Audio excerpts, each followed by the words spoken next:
आज के इस वेब गोष्ठी में जुड़े सभी प्रतिभागियों से मेरा अनुरोध है कि आप अपना ऑडियो और वीडियो ऑफ रखें ताकि हम लोग इस कार्यक्रम को सुविधापूर्वक सुन और देख पाएं। सभी विद्वज्जनों को नमस्कार।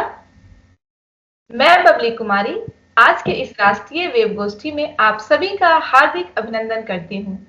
आज की यह राष्ट्रीय वेब गोष्ठी केरल के सेंट पीटर्स कॉलेज कोलंचेरी द्वारा आयोजित है। बड़े हर्ष के साथ मैं आप सबको अवगत कराना चाहती हूँ कि सेंट पीटर्स महाविद्यालय महात्मा गांधी विश्वविद्यालय कोट्टायम की एक अंगीभूत इकाई है।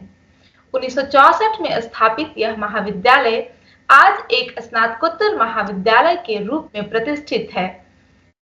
यहाँ 1999 से हिंदी विभाग भी स्थापित है और यहाँ के 4 अलग-अलग विभागों में शोध कार्य भी निरंतर जारी है।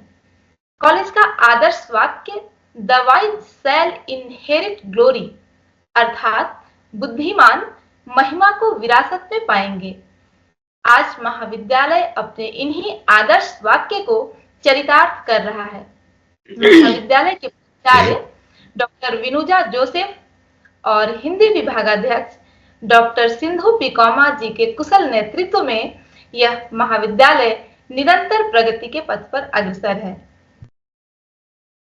सेंट पीटर्स कॉलेज कोलंचेरी की प्रोफेसर डॉक्टर सिंधु टीआई के संचालन में आयोजित यह वेब गोष्ठी आशीष त्रिपाठी द्वारा रचित कविता संग्रह शांति पर्व पर केंद्रित है, जिसमें कवि द्वारा स्वयं कविता पाठ, मलयालम भाषा के प्रतिष्ठित साहित्यकार द्वारा अनुदित कविता पाठ तथा गण्यमान्य समीक्षकों द्वारा इसकी समीक्षा की जाएगी। अब कार्यक्रम का प्रारंभ करते हुए मैं महाविद्यालय की शोध छात्रा ऐश्वर्या अनिल कुमार को आमंत्रित करती हूँ, वो आए और हमारे गणमान्य अतिथियों का और प्रतिभागियों का स्वागत करें। ऐश्वर्या अनिल कुमार जी। जी, माननीय अतिथिगण, आदरणीय विद्वानगण और प्रिय साथियों, सेंट पीटर्स कॉलेज कोलंचेरी के हिंदी विभाग की ओर से आप सभी का इस राष्ट्रीय वेब गोष्ठी में हार्दिक स्वागत करते हुए मुझे अत्यंत प्रसन्नता हो रही है। आज का यह कार्यक्रम विशेष रूप से श्री आशीष त्रिपाठी जी के काव्य संग्रह शांति पर्व पर चर्चा और कविता पाठ के लिए समर्पित है। सबसे पहले मैं हमारे मुख्य अतिथि आदरणीय कवि आशीष त्रिपाठी जी का हार्दिक स्वागत करती हूँ। आपकी कविताओं का पाठ सुनना हमारे लिए सम्मान की बात है और हम आपके रचनात्मक संसार से परिचित होने के लिए उत्सुक है। सेंट पीटर्स कॉलेज के प्राचार्य डॉक्टर विनुजा जोसेफ और हिंदी विभागाध्यक्ष डॉक्टर सिंधु पी कौमा के प्रति विशेष आभार व्यक्त करते हुए उन्हें भी सादर स्वागत करती हूँ।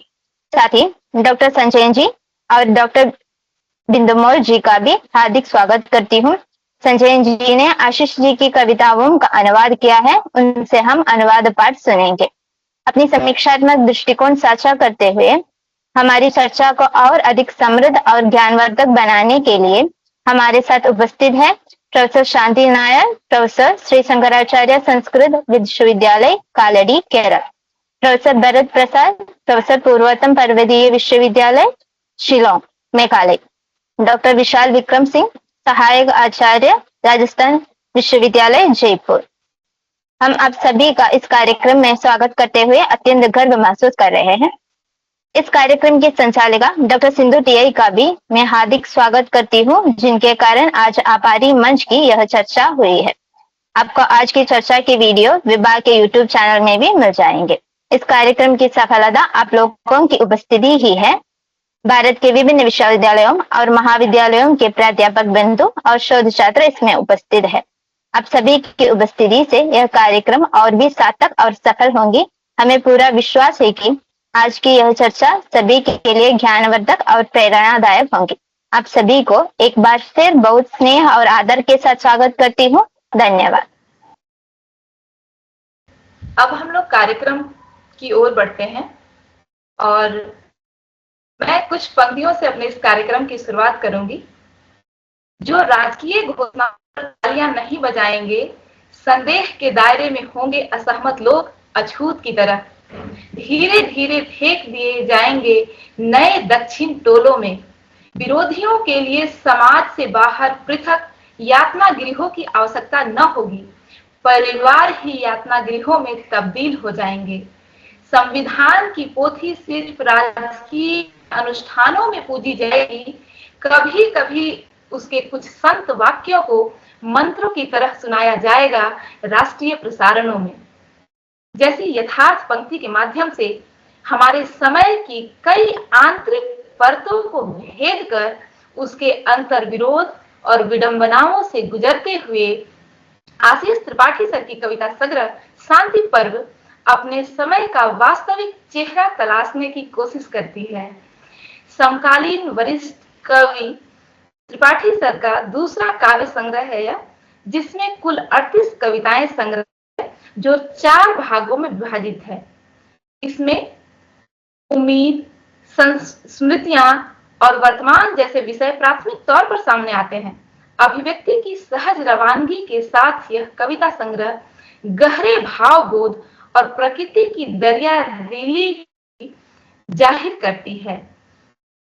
आशीष त्रिपाठी सर जी के बारे में अगर मैं बोलूं तो हमारे शब्द कम पड़ जाएंगे, क्योंकि अपने किशोरा अवस्था से ही सर की कविताओं के प्रति जो रुचि रही है, उससे देखकर ऐसा अनुभव होता है कि वे कविताओं को लिखते नहीं हैं, बल्कि उसको जीते हैं। कविताओं में जो भाव उभर कर आते हैं, वो कहीं खोजने की जरूरत नहीं होती, बल्कि वो स्वयं ही कहती है कि तुम ही हो, मैं कविता अलग नहीं, बस तुम ही हो। आशीष त्रिपाठी सर केवल एक कवि नहीं, बल्कि एक प्रखर आलोचक और एक ओजस्वी वक्ता भी है, और हम सब इनकी बातों को सुनने के लिए लालायित रहते हैं। और आज हमें ये अवसर प्राप्त हुआ है, तो बिना समय को गवाए हुए हम सब सर के वक्तव्य को सुनने के आकांक्षी हैं। मैं बहुत तहे दिल से सर को आमंत्रित करती हूँ, आप आए और कविता पाठ से हम सबको लाभान्वित करें। बहुत शुक्रिया इस आयोजन की संयोजिका संचालिका डॉक्टर बबली। सबसे पहले मैं बहुत आभार व्यक्त करना चाहता हूं सेंट पीटर्स कॉलेज कोलनचेरी का, और खासतौर पर इसकी प्राचार्य डॉक्टर बिनुजा जोसेफ, विभागाध्यक्षा डॉक्टर सिंधु पी कोमा, और हम सबकी बहुत प्रिय मित्र डॉक्टर सिंधु टीआई का कि उन्होंने मेरे इस संग्रह पर ये बातचीत रखी। बल्कि उनकी जिद से ये हो रहा है, क्योंकि वो अप्रैल महीने से ही लगातार इस बात के लिए दबाव बना रही थी कि ऐसा एक आयोजन हो, और अंततः ये हो पा रहा है। तो मैं आप सबके प्रति आभार व्यक्त करता हूं, और विशेष रूप से मुझे इस बात की खुशी है कि इस आयोजन में इस संग्रह की कुछ चुनिंदा कविताओं के अनुवाद भी हमारे 2 युवा मित्रों द्वारा पढ़े जाएंगे। मैं खुद उत्सुक हूं कि ये मेरी कविताएं मलयालम में मुझे कैसी सुनाई पड़ती हैं। तो मैं डॉक्टर संजयन जी का और डॉक्टर बिंदु जी का भी बहुत आभारी हूं कि उन्होंने ये अनुवाद हम सबके लिए किए। और मुझे बहुत खुशी है इस बात की कि आदरणीय और प्रिय मित्र प्रोफेसर शांति नायर इस आयोजन में हैं, जिनकी कविता की समझ असंदिग्ध है, और वो हिंदी में जो कुछ गिने चुने लोग इस समय कविता को बहुत ध्यान से पढ़ सकते हैं, उनमें से एक है। मैं व्यक्त करता हूं और बहुत स्वागत करता हूं अपने मित्र और बड़े भाई प्रोफेसर भरत प्रसाद का। भाई भरत जी खुद कवि हैं, अध्येता हैं, आलोचक हैं, और बड़ी पैनी निगाह है उनकी। हिंदी में कहीं कुछ हो रहा हो और उनकी नजर से छूट जाए, ऐसा प्रायः कम होता है। हम लोग 15-17 वर्षों से देख रहे हैं कि वो अपनी टिप्पणियों से, अपने आलेखों से एक तरह से समकालीन हिंदी साहित्य का एक पूरा दस्तावेजीकरण या एक आलोचनात्मक इतिहास लिख रहे हैं। हमारे युवा साथी विशाल कविता के अध्येता हैं, साहित्य के अध्येता हैं, बहुत सक्रिय कार्यकर्ता हैं और उनकी आवाज हम लोग इसलिए सुनते हैं कि वो भविष्य की आवाज है। और इस आयोजन में बहुत सारे हमारे वरिष्ठ साथी जुड़े हैं। मेरे बड़े भाई professor P Ravi ji, doctor Ajita जी दिखाई दे रहे हैं और बहुत सारे युवा साथी। मैं सबका स्वागत करता हूं और जैसा कि सिंधु जी ने मुझे आदेशित किया, मैं इस संग्रह की कुछ कविताएं आपके बीच रखता हूं। जैसा कि बबली जी ने बताया कि यह संग्रह 4 भागों में विभक्त है, तो मैंने चारों खंडों से एक एक कविता चुनी है, मैं पढ़ूं। तो ये पहला खंड है जिसका शीर्षक है सच मानो। उससे ये एक छोटी कविता है जिसका शीर्षक है मेरी आत्मा। एकांत में सदियों से खड़ी उदास बूढ़ी इमारतें मेरी आत्मा में बसी हैं। मेरी आत्मा में बहती हैं निर्जन से चुपचाप गुजरती नदियां। पर्यटन से बाहर छूट गया देश धरती सा हरियाता है मेरी आत्मा में।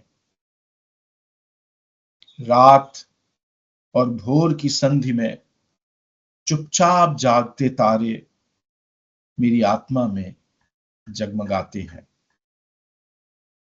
ये छोटी कविता थी जिसका शीर्षक था मेरी आत्मा। दूसरा खंड है संग्रह का जिसका शीर्षक है कलयुग। और एक पुराने प्रतीक को मैंने इसमें लिया है, कलयुग को, सतयुग को भी लिया है और भी कुछ खेल हैं इस खंड में, लेकिन मैं एक कविता आपके बीच पढ़ रहा हूं इस खंड के। इस खंड में हमारे समय की राजनीति की एक टीका करने की एक कोशिश है। कविता का शीर्षक है मुखौटे। राजा को प्रिय है मुखौटे। अभी जो भारत का अतीत है, परंपरा है, उसमें यूं तो मुखौटे देश के हर इलाके में इस्तेमाल होते रहे हैं, पर खास तौर पर कर्नाटक और केरल के जो नाट्य हैं, नृत्य हैं, उसमें बहुत प्रमुखता से इस्तेमाल होते हैं, बचे हुए हैं। राजा को प्रिय है मुखौटे। राजा जब भी आते हैं मंच पर धर लेते हैं एक मुखौटा। उनके जलसा घर में मौजूद हैं भिन्न भिन्न मानवीय भावों वाले अनंत मुखौटे। जनसंहार प्रायोजित करने के बाद वीरता का मुखौटा साहस पैदा करता है समर्थकों में। हत्याओं की श्रृंखला संचालित करने के बाद अचानक महात्मा का मुखौटा पहन लेना ठीक नहीं होता। गजब है मुखौटों की दुनिया। कभी कभी जब नागरिकों के सामने पहन कर जाते हैं राजा महाभिक्षु का मुखौटा, तो कोई जान नहीं पाता ठीक उसके पहले अपने व्यापारी मित्रों के नाम कर चुके होते हैं राष्ट्र की अनंत संपदा। जब समर्थकों के बीच होने लगती है कमी उत्साह की, राजा पहनते हैं वीर मुखौटा। हत्याओं से जब उबने लगते हैं समर्थक हत्यारे, राजा को पहनना ही होता है रौद्र मुखौटा। कमाल ढाते हैं राजा जब वे पहनते हैं विदूषक मुखौटा। लूट लेते हैं लाखों की सभा, हंसी के समंदर में डूब जाती है जनता जब वे सभाओं में नकल उतार कर करते हैं विरोधियों का उपहास। बुद्ध का मुखौटा इन दिनों प्रिय है राजा को। अक्सर उसे लगाकर वे सो जाते हैं सभाओं में। राजा को इतने प्रिय है मुखौटे कि जनता भूल गई है इन दिनों उनका असली चेहरा। राजा की जगह आकाश में तैरते हैं राजा के मुखौटे। संधियां करते हैं राजा, सिंहासन पर बैठते हैं मुखौटे। ये तीसरी कविता है जो तीसरे खंड से चुनी गई है। ये खंड जिसका शीर्षक है सिंदूर की डिबिया, और साधारण रूप से कहें तो ये स्त्री केंद्रित कविताएं हैं जो इस खंड में है। क्षमा में जुड़े हैं मेरे हाथ। मैंने कोई अपराध नहीं किया तुम्हारी जानिब, फिर भी क्षमा में जुड़े हैं मेरे हाथ। मैंने कोई अपराध नहीं किया तुम्हारी जानिब, फिर भी क्षमा में जुड़े हैं मेरे हाथ। अभी तुम मेरे सामने बैठी रोती हो, सांत्वना के उम्मीद और भरोसे से भरे पेशेवर वाक्यों से शुरू करने के बावजूद मैं घिरता जाता हूं तुम्हारी हिचकियों में। तुम्हारे पास है एक समर्थ भाषा, फिर भी तुम्हारे काम नहीं आ रहा इस समय एक भी शब्द, एक भी वाक्य। तुम्हारा सांवला सुंदर चेहरा अभी झुका है, तुम्हारी आंखें बहती ही जाती हैं अनवरत। तुम्हारा संकोची मन शर्मिंदा है इस अनचाहे संवाद के लिए। बमुश्किल तुम कहती हो एक पूरा वाक्य, बोलती हुई पूरी देह के साथ, क्या इच्छा करना अपराध है? मैं डूबता ही जाता हूं भंवर में, मेरी पेशेवरी दक्षता केंचुल सी झड़ रही है। मैं निस्तेज निशस्त्र सर झुकाए बैठा हूं तुम्हारे सामने। मैं जानता हूं मैंने नहीं रोका है तुम्हारा रास्ता, नहीं बंद किया है कोई दरवाजा तुम्हारे लिए, फिर भी क्षमा में जुड़े हैं मेरे हाथ। तुम दौड़ते दौड़ते थक गई हो, तुमने बर्दाश्त किया है अपनी देह में अतृप्त आंखों का अनधिकृत प्रवेश। तुम्हारी जाति जानने के बाद पसरी चुप्पी और हिंसक विरक्ति, झूठे आश्वासनों के पीछे लिजलिजी चालाकियां, आंखों में बसे एक चुप्पे सपने के लिए सह गई हो तुम अप्रत्याशित सवाल और घिनौनी तटस्थता। पर आज जैसे तुम्हारा चट्टान सा मन किसी कोमल जगह से दरक गया है और बहने लगा है उससे आत्मा का जल। तुम शूद्र हो, तुम स्त्री हो, तुम निर्धन हो, तुम्हारा कोई पैरोकार नहीं। क्या इतने अपराध एक साथ पर्याप्त नहीं तुम्हारी हार के लिए? तुम स्त्री हो, तुम शूद्र हो, तुम निर्धन हो, तुम्हारा कोई पैरोकार नहीं। क्या इतने अपराध एक साथ पर्याप्त नहीं तुम्हारी हार के लिए? मैं घिरा हूं अनगिनत सवालों से, धिक्कार से भर उठा है मेरा अंतस। मैं जानता हूं मेरी कोई हिस्सेदारी नहीं तुम्हारी पराजय में, पर मेरी कांपती आत्मा का जल अभी उमड़ता है तुम्हारी ओर। मेरी आंखों में उतरती जाती है सदियों की व्यथा। मैं शर्मिंदा हूं, क्षमा के लिए जुड़े हैं मेरे हाथ। और ये आखिरी कविता है, आखिरी खंड से, जो प्रेम की कविताओं का खंड है और जिसका शीर्षक है समुद्र में आकाश। इस कविता का शीर्षक है तुम्हारा जाना।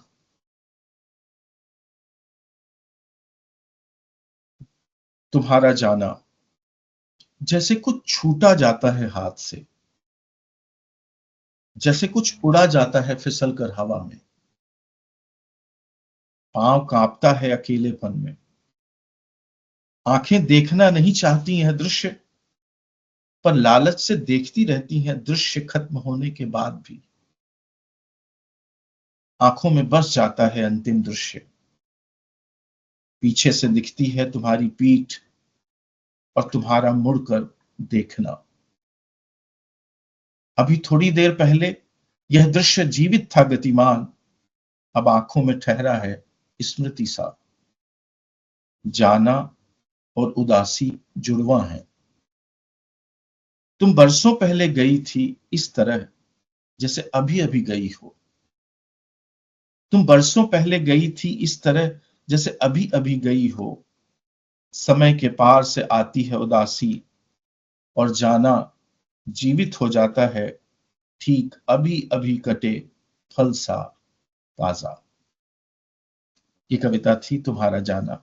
बहुत शुक्रिया आप सबका, धन्यवाद। आपकी कविताओं को सुनते हुए ऐसा अनुभव हो रहा है कि जैसे ये कोई शब्द नहीं बल्कि आपके अंतरात्मा की आवाज है। और एक कविता जो आपने कही मुखौटा, वो तो बस सुनते हुए ऐसा प्रतीत हो रहा है जैसे वो अभी हमारे सामने ही मुखौटे उतर रहे हैं और मुखौटे बदल रहे हैं, जैसा कि हमारे देश में वर्तमान समय में चल रहा है। यानी कि बाद में घटित होने वाली घटनाओं का अंदेशा एक कवि को कैसे पहले हो जाता है, इसकी पूरी पूरी बानगी आपकी इन कविताओं में झलक रही थी सर। स्त्री से संबंधित आपकी कविता जो हर एक स्त्री को, हर एक स्त्री के दिल को छू जाएगी, क्योंकि उसकी रोजमर्रा की जिंदगी, उसमें भरी ऊहापोह और हमारी समाज की पड़ने वाली उस पर दृष्टि, इन सब का समायोजन करते हुए आपने जो स्त्री से संबंधित कविता अभी हमारे सामने रखी, वाकई में वो हमारे अंतर मन को छू गया।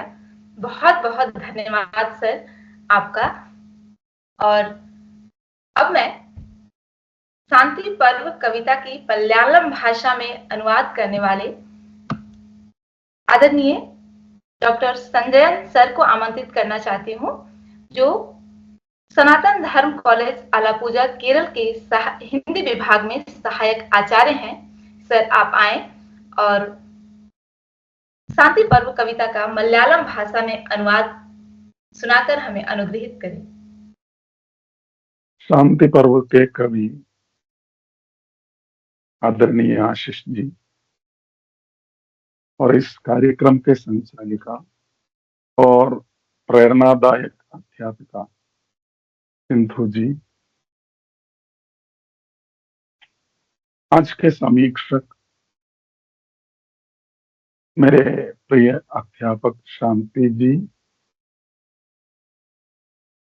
वरिष्ठ अध्यापक और समीक्षक भरत प्रसाद जी और विशाल जी, सबको मेरा नमस्कार। पहले ये कहना चाहता हूँ कि मेरे लिए अनुवाद एक जोखिम भरा काम है। इसे एक दिलचस्प मजबूरी भी कह सकते हैं, क्योंकि अनुवाद का या अनुवाद की कोई अंतिम रेखा नहीं हो। किसी न किसी मोड़ पर आकर हमें स्थगित करना पड़ता है और उसे अपना अनुवाद समझ लेने की एक मजबूरी आ जाती है। और इसी प्रकार आज आशीष जी ने जिस प्रकार कविताएं पढ़ी हैं, वो सुनकर मुझे ऐसा लग रहा है कि मेरा अनुवाद और भी उस पर और भी काम करना चाहिए। फिर भी सिंधु जी ने इतनी प्रेरणा दी है, इसलिए मैं आज 3 कविताएं शांति पर्व से पढ़ने की कोशिश कर रहा हूं। इस काव्य संकलन की पहली कविता है जीना। जीना इस तरह कि डूब सको बच्चों की हंसी के समंदर में, स्वाद उतरे आत्मा तक उतरे हुए कच्चे आम का। लौटो घर तो दरवाजा उत्सुकता से निहारे तुम्हारा चेहरा और देहरी चूमे पैर। जीना इस तरह कि याद कर सको दोस्तों को और माफ कर सको उन सबको जिन्होंने व्यवहार किया दुश्मन की तरह। जीना इस तरह कि याद रहे हर पल ये धरती छोड़ कर जाना है बच्चों के लिए कच्चे अमरूद की तरह गोल और पुष्ट। बहुत अच्छी कविता है। और उसकी जो संवेदना है वो बहुत प्यारी थी। ജീവിതം കുഞ്ഞുങ്ങളുടെ ചിരിക്കടലിൽ മുങ്ങും മട്ടിലാവണം ജീവിതം. കടിച്ചെടുക്കുന്ന പച്ചമാങ്ങ പോലെ സ്വാദ് കിനിഞ്ഞിറങ്ങണം ഉള്ളുടൽ വരെ. മടങ്ങിയെത്തവേ കൗതുകത്തോടെ നോക്കണം വീട്ടിലെ ഉമ്മറവാതിൽ. പാദങ്ങളിൽ ഉമ്മ വയ്ക്കണം വാതിൽപ്പടികൾ. കൂട്ടുകളെ ഓർത്തുകൊണ്ടും വൈരികളോട് പുറത്തുമങ്ങനെ കഴിഞ്ഞിടാം. ഓർക്കണം അപ്പോഴും ഇവിടം വിട്ടു പോവേണ്ടി വരും ഏതു നേരവും മൂത്തുമുഴുപ്പാകുന്ന പച്ചപ്പേരയ്ക്ക പോലുള്ള കുഞ്ഞുങ്ങൾക്കായി. दूसरी कविता इन दिनों कोविड तालाबंदी में लिखने वाली कविता के रूप में। चिड़ियों की आवाज के साथ हवाएं आहिस्ता छूती है देह को, जैसे वे छूना चाहती हो आहत आत्मा. आत्मा का कलुष निथर रहा है समंदरों और नदियों की तरह. आत्मा के अंधेरे कोनों में सुत्ती आई इच्छाएं शार्क मछलियां सी अटखेलियां कर रही है किनारे आकर. इन दिनों प्यार छलकता है हर पल. प्यार के लिए आत्मा को चाहिए ऐसा ही पुनर्जीवन, ऐसा ही निर्लिप्तता, ऐसी ही प्रतीक्षा. धन्यवाद. शीर्षक ഈ ദിവസങ്ങളിൽ കിളികളുടെ കളരവങ്ങൾക്കൊപ്പം കാറ്റുമെല്ലെ വന്നു തൊടുന്നു ദേഹത്തിൽ. കിളികളുടെ കളരവങ്ങൾക്കൊപ്പം കാറ്റുമെല്ലെ വന്നു തൊടുന്നു ദേഹത്തിൽ. മുറിവേറ്റ ഉള്ളിനെ തലോടാൻ വെമ്പും മട്ടിൽ. ആത്മാവിൻ കാലുഷ്യങ്ങൾ അരിച്ചിറങ്ങുന്നു കടലിലും പുഴയിലും എന്ന പോലെ. ഉള്ളിലെ ഇരുണ്ട കോണുകളിൽ ഒളിഞ്ഞിരുന്ന പ്രാവ് പോലുള്ള കാമനകൾ തീരത്ത് വന്ന ജലക്രീഡയിലാണ്. കവിയുന്നുണ്ട് സ്നേഹം അനുനിമിഷം ഈ ദിനങ്ങളിൽ.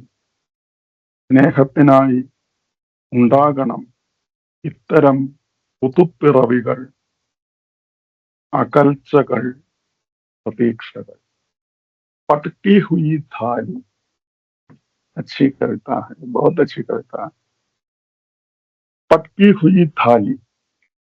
रात के सन्नाटे को चीरती अभी अचानक गूंजी है थाली पटकने की आवाज. जैसे किसी गोरैया ने शोर मचाया है घोंसले की ओर बढ़ते सांप को देख. जैसे घनघोर जंगल के गांव में किसी आदिवासी ने निकाली है चेतावनी की संकेत ध्वनि. खतरा भान. अभी सकते में है घर की दीवारें, बंद दरवाजे घबराए से हैं श्रृंखलाएं भौचक. सोचते हैं घर के मालिक आखिर आज हुआ क्या ऐसा कि हमेशा चुप रहने वाली घरेलू औरत ने पटकी है आज यूं इस तरह ये थाली. सब वैसा ही तो है जैसा रहता है बरसों से जब से आई है घर में ये औरत. घर की ताकतवर औरतें लग गई है व्यवस्था संभालने में. थोड़ी देर में सब कुछ शांत हो जाएगा. कल सुबह कुएं से पानी भरती, चौका बर्तन करती, रोटी पकाती दिखेगी वो. पर कई दिनों तक कानों में गूंजती रहेगी इस तरह പട്കി ഹുയി ഭാലി കി ആവാസ്. തട്ടിമറിക്കുന്ന പാത്രം. പാത്രങ്ങൾ തട്ടിമറിയുന്ന മുഴക്കം രാവിന്റെ നീരവതയെ മുറിച്ചുകൊണ്ട്.